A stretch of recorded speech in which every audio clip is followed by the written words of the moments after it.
everybody, and welcome to another edition of Joe's RodShop podcast. I'm your host, Joe Van Sale. All right, now before we get started, guys, you know the routine. Click that like or subscribe button. Doesn't matter what platform you're on, just give us some support. Click that subscribe button. You get notifications of when one of these things actually come out. Now, guys, this episode is brought to you by flexclub.co.za. Now, I've been talking about Flex Club the whole time, and it's a really cool concept. Basically, it's a car leasing system that covers everything, all right?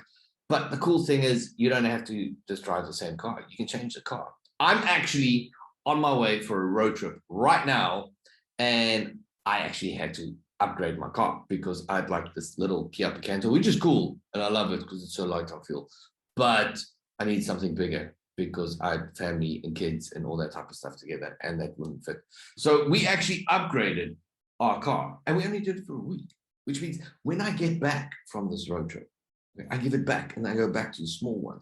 My premiums stay nice and low. So you only pay for that small amount of time that you're driving a bigger car. How cool is that? And there's no worry, there's no maintenance. Okay, everything's covered, everything's done. And I mean, it's brilliant. Absolutely brilliant. Guys, go check out. Remember, if you click on the link on this podcast, you actually get 1,000 Rand off of your first month.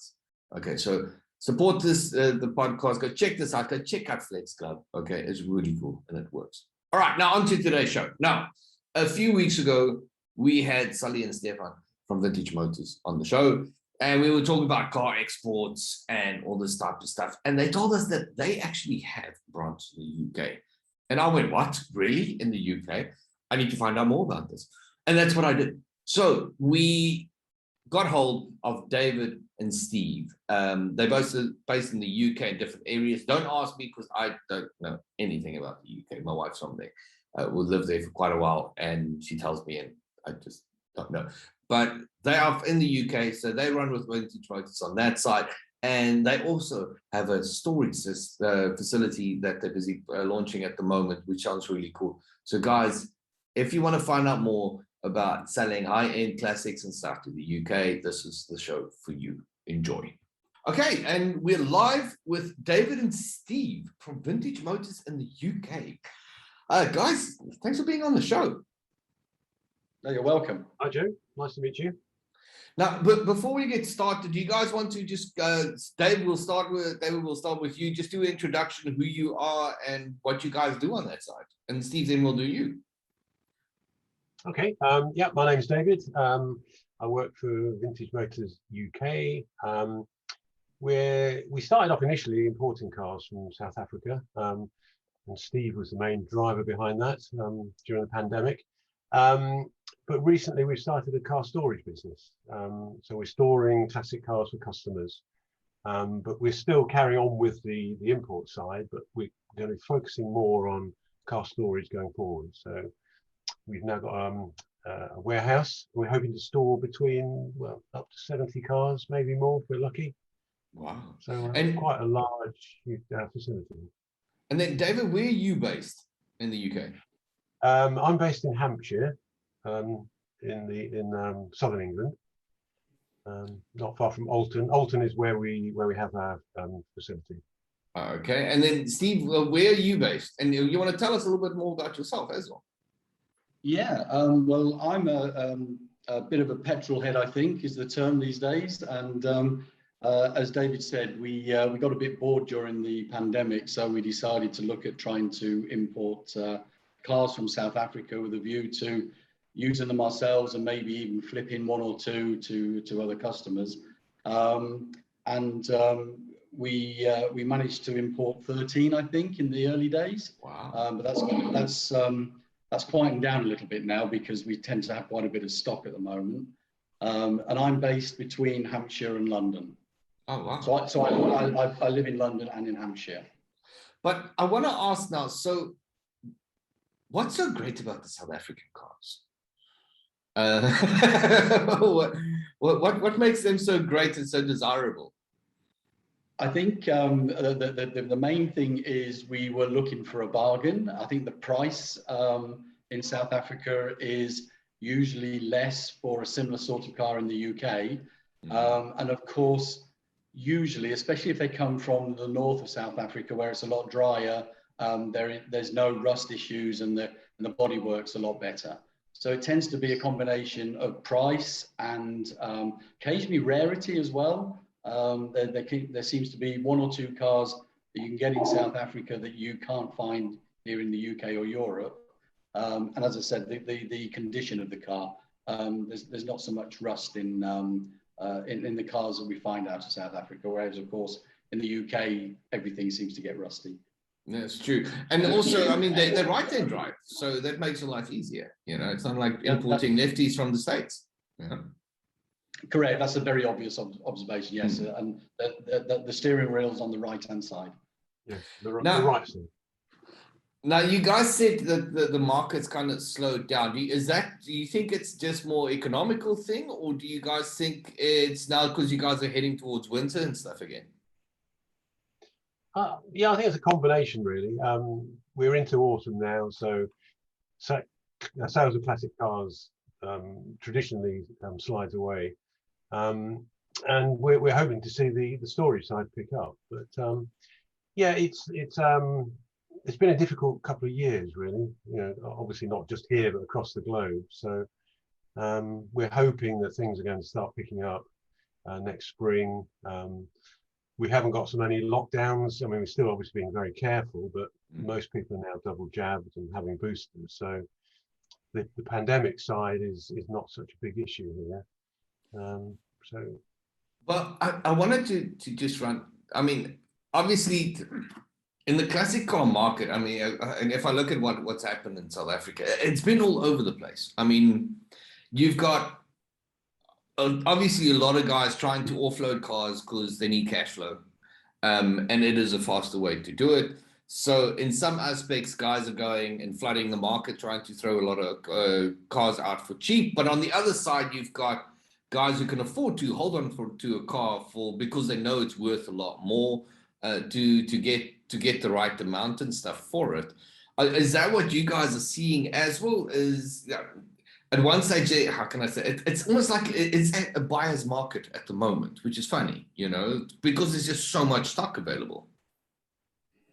We're not seeing that so much. I mean, I think in the UK, the people who tend to get involved in classics tend to be guys that are looking back to their childhood and want the same sort of car as their dad drove. And the majority of them are usually financially stable. And we were lucky in the UK because those that weren't or were furloughed, they were still getting a salary. And we're not seeing panic selling at the moment. Yeah.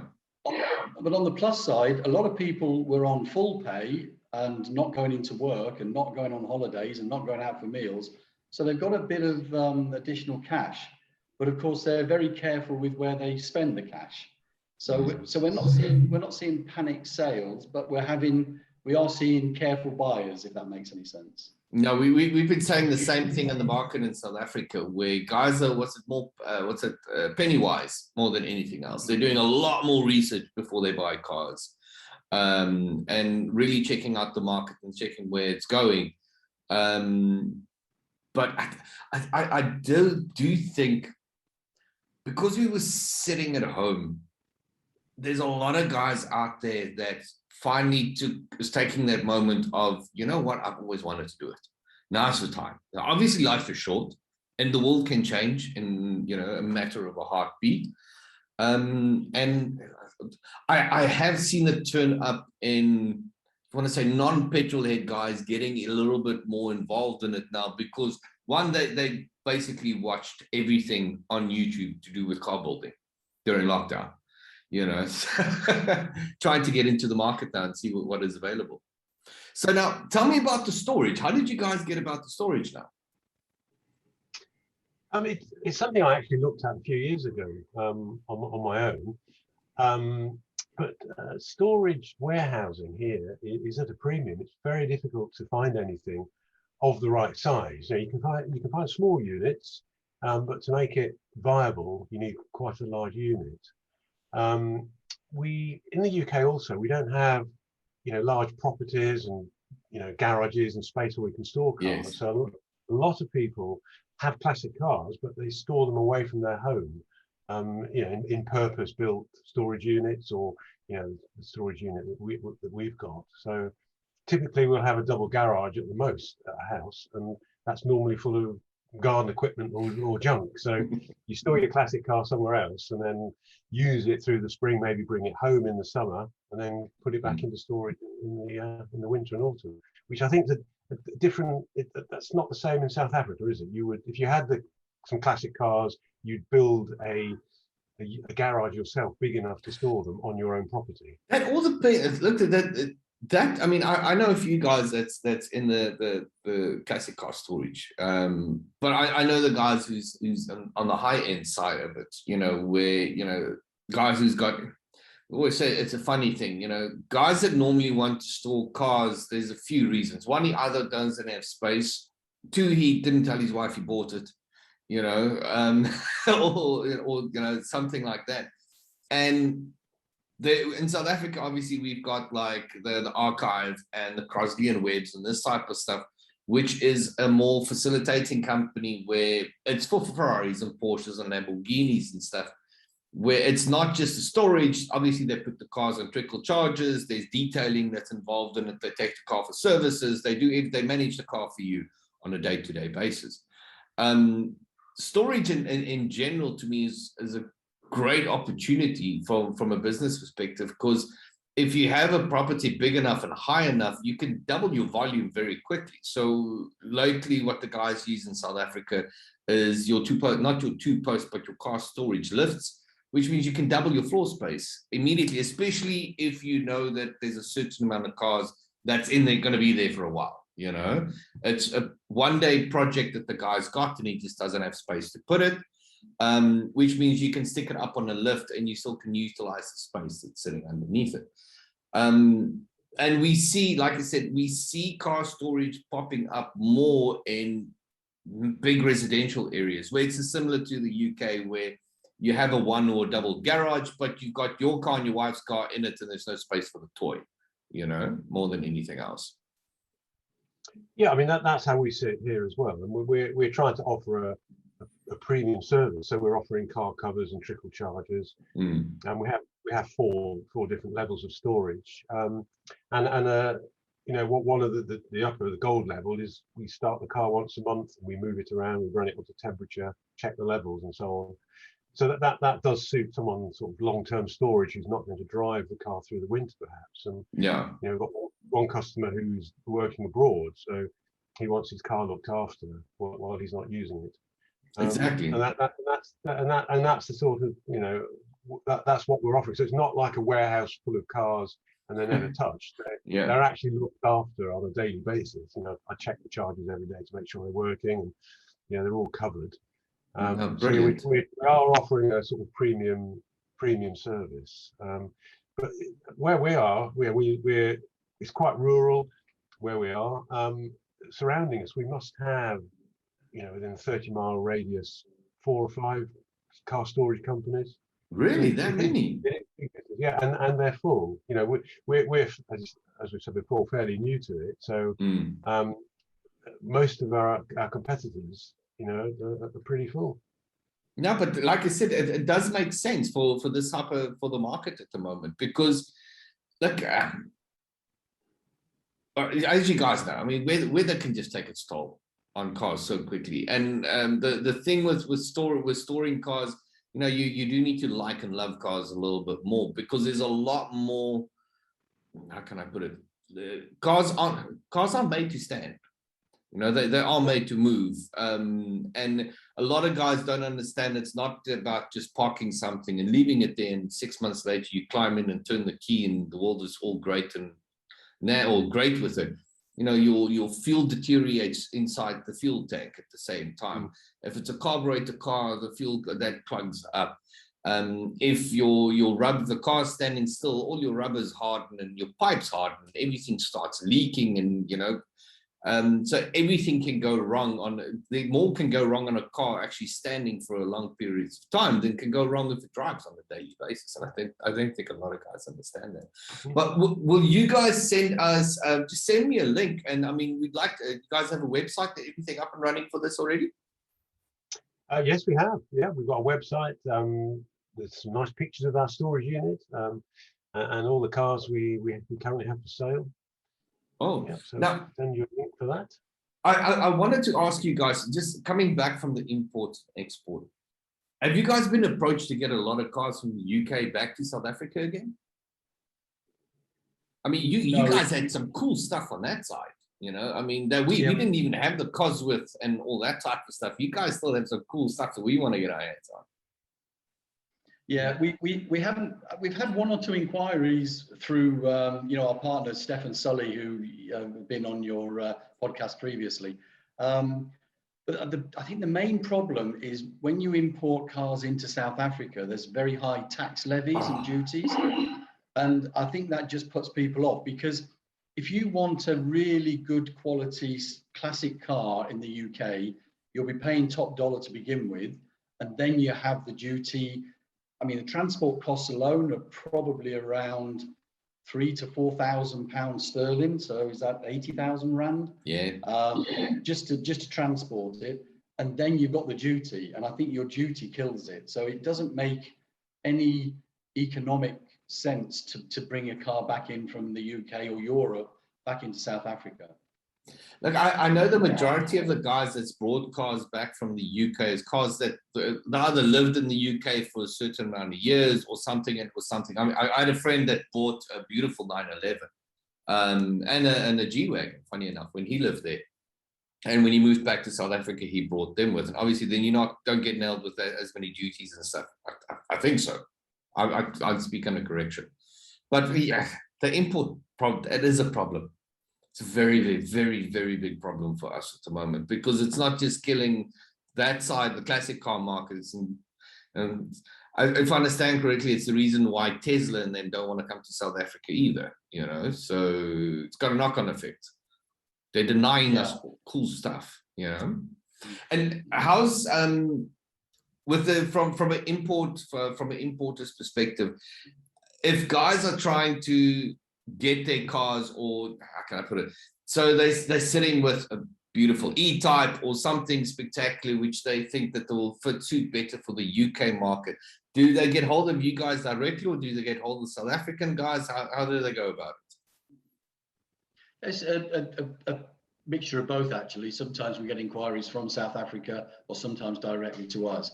And if they want to bring their cars over to Europe, we just show them, you know, how it's done. We quote them, and we can give them a bespoke package from where their car is now in South Africa to where it needs to be anywhere in Northern Europe, essentially. And that will include doing all of the police clearance, all of the shipping, all of the insurance, bringing the cars into the UK. Say, for example, we take delivery of the car, and then we can give them various services, from transporting the car to their house or to where they need it to be. We get an MOT on it, which is a prerequisite pretty much within the UK. I mean, they can be exempt depending on age, but we always recommend to get an MOT, get the car registered in the UK, do all the clearance and everything that essentially, when the car arrives at where they need it, is ready to drive. Cost-wise, I mean, like we talk about import taxes into South Africa. What does it cost to take a car into the UK from South Africa? On the duty side, if it's, David, is it 30 years at the moment? Over 30 years? It's over 40 years. Sorry, over 40. If it's over 40 years old, no, actually it is. It's 30 on the duty. It's 40 years tax exempt. So if it's over 30 years old, then the duty is 5% of the value of the car. That's all. Oh, wow. So if you've got a car that's only worth £10,000, you pay £500 duty. And then it's just a few £100 to get it cleared and bring it through the system where customs clear it, and it gets registered onto the UK. It's the DVLA, we call it, on their database. And that registration fee is £55, and that's it. So there's a lot of forms to fill in to get them registered for the road, but once you've done it a few times, it's fairly straightforward. So we offer a package, you know, from the car being bought in South Africa right the way through to being delivered to the customer's house. We do the whole lot. This makes sense why it's so attractive to sell your car to the UK. I mean, it's one, your chances of getting more for a very well or perfectly restored or good condition car is the chance of getting more in the UK for the car is much better. And it's cheaper more than anything else. It's more affordable. It's cheaper.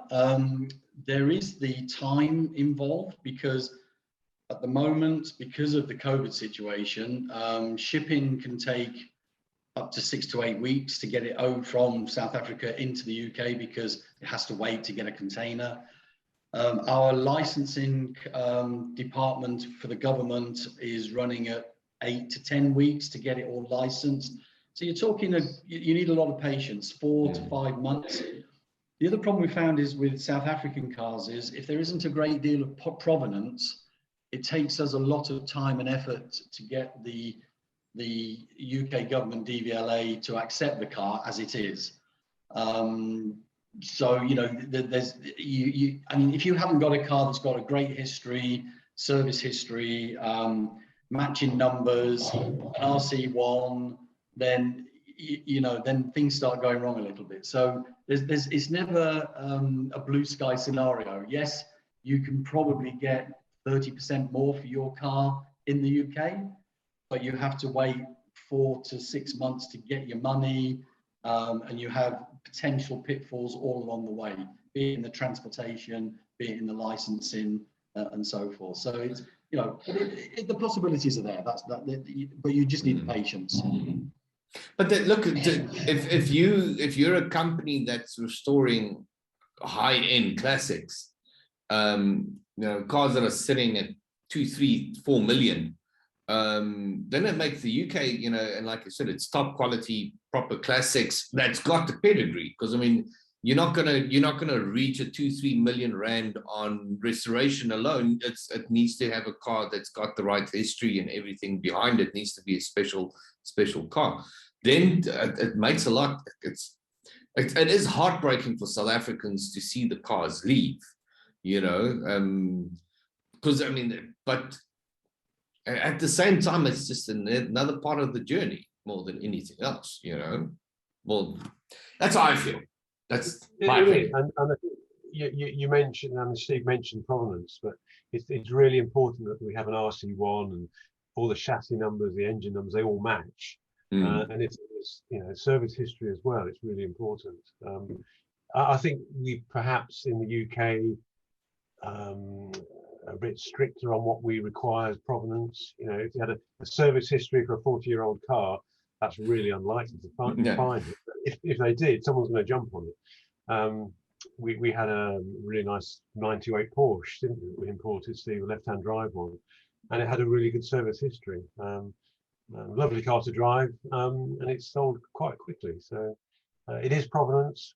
We've got a Lotus Elan with a box that big of receipts going back to the 60s, which is incredible. Wow. It actually makes interesting reading just to sit and go through everything right back to the original owner.